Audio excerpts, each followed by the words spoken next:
চট্টগ্রামে আইন শৃঙ্খলা পরিস্থিতি সন্তোষজনক নয় বলে মন্তব্য করেছেন স্বরাষ্ট্র উপদেষ্টা জাহাঙ্গীর আলম চৌধুরী।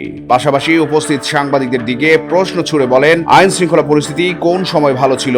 এছাড়া পাশের দেশ ভারত সহ বিভিন্ন বিষয়েও মন্তব্য করেন তিনি।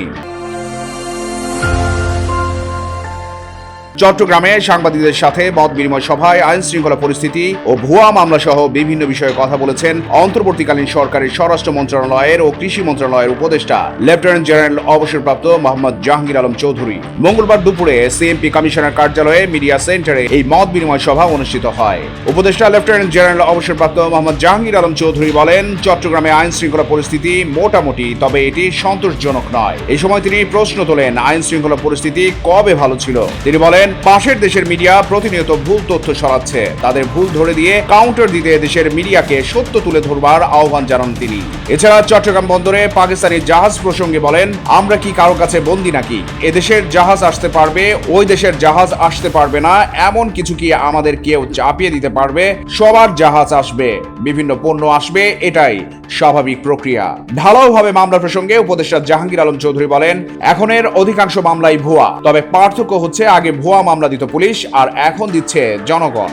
তবে বিনা অপরাধে কারো নামে মামলা হলেও তাকে রাষ্ট্র বা আইন শৃঙ্খলা বাহিনীর পক্ষ থেকে হয়রানি করা হবে না বলেও জানান তিনি। ভুয়া মামলা এখানে সবচেয়ে বেশি। আগে ভুয়া মামলা করতো আমার পুলিশ, যে 10টা নাম দিত, 50টা বেনামি দিত। কিন্তু এখন হচ্ছে কি, জনগণ দিচ্ছে 10টা নাম, 50টা বেনামি। এই জিনিসটি তো হচ্ছে। এই জন্য আপনি যেন কোনো অবস্থায় হেরাস না হন, এই জন্য তো আমরা ব্যবস্থা নিচ্ছি। আমাদের দেশে কি কোনো দেশে জাহাজে আসা কি নিষেধ আছে? কোনো দেশে জাহাজ আসা আমাদের দেশে, আমরা সবার জন্য তো আমাদের বন্দর উন্মুক্ত। অন্য দেশের জাহাজ আসছে অসুবিধা কি? আমার খালি একটা দেশের জাহাজ আছে, আমরা কি কারো কাছে বন্দি নাকি?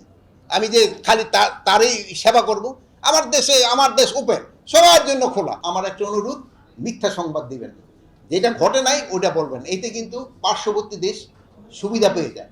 দেখেন যে পার্শ্ববর্তী দেশ, আমাদের মিডিয়ার যে একটা সুনাম আছে, পার্শ্ববর্তী দেশের মিডিয়ারও তো সুনাম নাই, যেটা এরা মিথ্যাই কিন্তু প্রচার করে সবচেয়ে বেশি।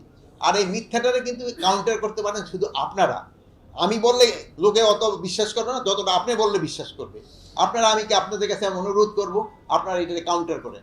এই সময় বাংলাদেশ পুলিশের আইজিপি মোহাম্মদ মঈনুল ইসলাম, সিএমপি কমিশনার হাসিব আজিজ সহ সশস্ত্র বাহিনীর কর্মকর্তারা উপস্থিত ছিলেন। চট্টগ্রাম প্রতিদিন নিউজ ডেস্ক।